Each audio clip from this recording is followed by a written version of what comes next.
বহু যুগ আগে মাদিয়ান নামে এক নগরী ছিল।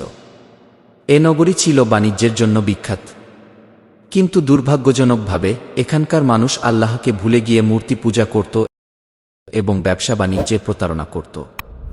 তারা মাপে ওজনে কম দিত, দামে বাড়তি চাইত, মানুষের হক মেরে নিত। সমাজে ছিল অহংকার, অবিচার আর অবহেলা। তখনই আল্লাহ তাদের হিদায়াতের জন্য পাঠালেন এক মহান নবী, তার নাম হযরত শুআয়ব আলাইহি ওয়াসাল্লাম। শুআয়ব আলাইহি ওয়াসাল্লাম বললেন, হে আমার জাতিয়া, তোমরা আল্লাহর ইবাদত করো, তিনি ছাড়া তোমাদের আর কোনো উপাস্য নেই। মাপে ওজনে প্রতারণা করো না, মানুষের হক আদায় করো, পৃথিবীতে ফাসাদ সৃষ্টি করো না। একজন লোক বলল, শুআয়ব, তুমি কি আমাদের শেখাতে এসেছ আমরা বাজারে কিভাবে কেনাবেচা করব? আরেকজন বলল, তুমি কি আমাদের সম্পদের ওপর অধিকার রাখো? আমরা যা চাই করব। কেন তোমার কথায় আমাদের চলতে হবে? শুআয়ব আলাইহি ওয়াসাল্লাম বললেন, আমি তোমাদের থেকে কোনো সম্পদ চাই না, আমি তো আল্লাহর পাঠানো রসূল, আমি শুধু তোমাদের কল্যাণ চাই। ব্যবসায় প্রতারণা করো না, আল্লাহর শাস্তি থেকে বাঁচো। কিছু ধনীরা বলল, শোনো শুআয়ব, আমরা তোমাকে সম্মান করি, কিন্তু তোমার অনুসারীরা তো গরিব আর দুর্বল, তাদের কথা আমরা শুনব কেন? শুআয়ব আলাইহি ওয়াসাল্লাম বললেন, গরিব হোক বা ধনী, সবাই আল্লাহর বান্দা, তোমরা আল্লাহর সামনে সমান। একজন অহংকারী লোক বলল, তুমি যদি সত্যি আল্লাহর রসূল হও তবে আসমান থেকে আয়াব নামাও, দেখাই তো আমরা কতটুকু ক্ষতিগ্রস্ত হই। শুআয়ব আলাইহি ওয়াসাল্লাম বললেন, হে আমার জাতি, আয়াব চেয়ে বলো না, আল্লাহ যদি শাস্তি দেন তাহলে তোমাদের রক্ষা কেউ করতে পারবে না।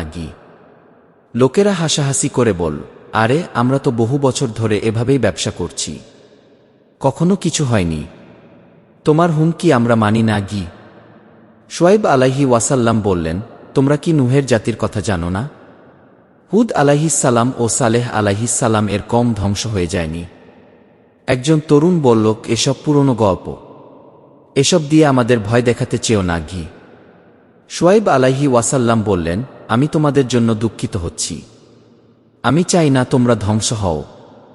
ধনীরা একত্র হয়ে বল, হে শুআয়ব, যদি তুমি ও তোমার অনুসারীরা আমাদের ধর্মে না ফিরো তবে আমরা তোমাদের শহর থেকে বের করে দেব।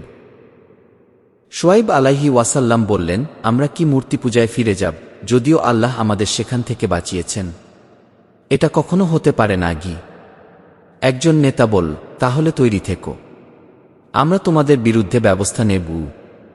শুআয়ব আলাইহি ওয়াসাল্লাম বললেন, তাহলে তোমরা যা ইচ্ছা করো, আমি আল্লাহর ওপর ভরসা করছি, আমার রব সঠিক ফয়সালা করবেন। দিন গড়িয়ে যাচ্ছিল। শুআয়ব আলাইহি ওয়াসাল্লাম দিনরাত উপদেশ দিচ্ছিলেন, কিন্তু অধিকাংশ লোক হাসাহাসি আর বিদ্রূপ করত। একজন ব্যবসায়ী বলল, আমাদের লাভ কমাতে চাইছো তাই না? এভাবে আমাদের ধ্বংস করতে চাইছ? শুআয়ব আলাইহি ওয়াসাল্লাম বললেন, না, আমি চাই না তোমাদের ক্ষতি হোক, আমি চাই তোমরা সৎ হও, যেন বরকত আসে। কিছু মানুষ বলল, আমাদের বাপদাদার রীতি বদলাতে বলছ, আমরা তাদের পথেই চলব। শুআয়ব আলাইহি ওয়াসাল্লাম বললেন, যদি বাপদাদারা ভুলে থাকে তাহলে কি তোমরা ভুলকে আঁকড়ে ধরবে? তখন একদল যুবক রাগে চিৎকার করে বলল, হে শুআয়ব, চুপ করো, আমরা তোমার মুখ দেখতে চাই না।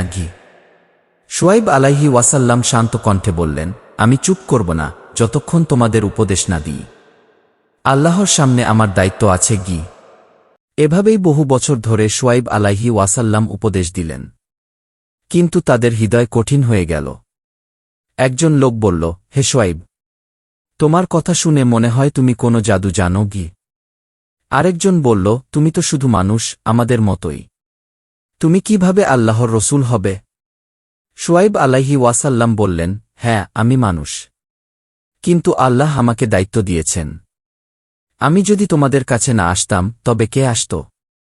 তারা শোনেনি, বিদ্রূপ করেছে। তখন শুআয়ব আলাইহি ওয়াসাল্লাম দোয়া করলেন। শুআয়ব আলাইহি ওয়াসাল্লাম বললেন, হে আল্লাহ, তুমি আমাদের আর তাদের মধ্যে সত্য দিয়ে ফয়সালা করে পাও, তুমি তো সর্বশ্রেষ্ঠ বিচারক। এরপর শুরু হল আল্লাহর শাস্তি।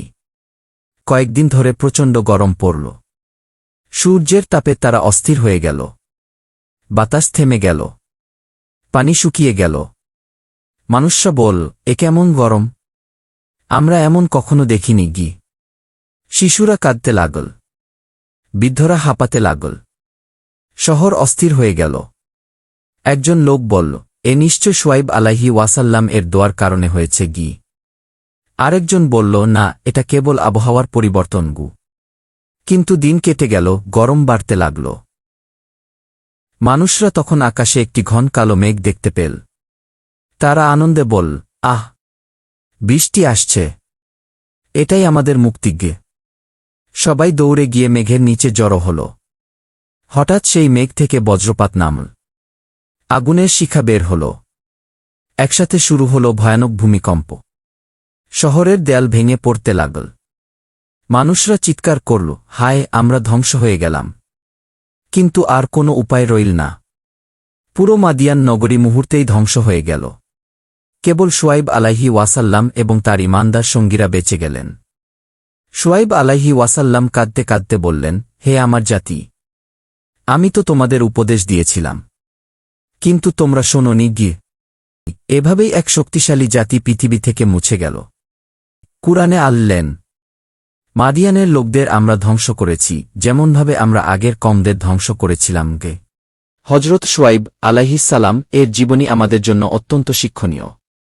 তিনি মাদিয়ান জাতির কাছে নবী হিসেবে প্রেরিত হয়েছিলেন। সে সময়ের মানুষরা ব্যবসা বাণিজ্যে বড় ধরনের প্রতারণা করত, ওজনে কম দিত, মানুষের হক মেরে খেত এবং অন্যায় আচরণকে স্বাভাবিক করে ফেলেছিল। শুআয়ব আলাইহিস সালাম তাদেরকে সতর্ক করেছিলেন যে, মানুষের হক নষ্ট করো না, পরিমাপে সঠিক থাকো, প্রতারণা করো না, আল্লাহকে ভয় করো।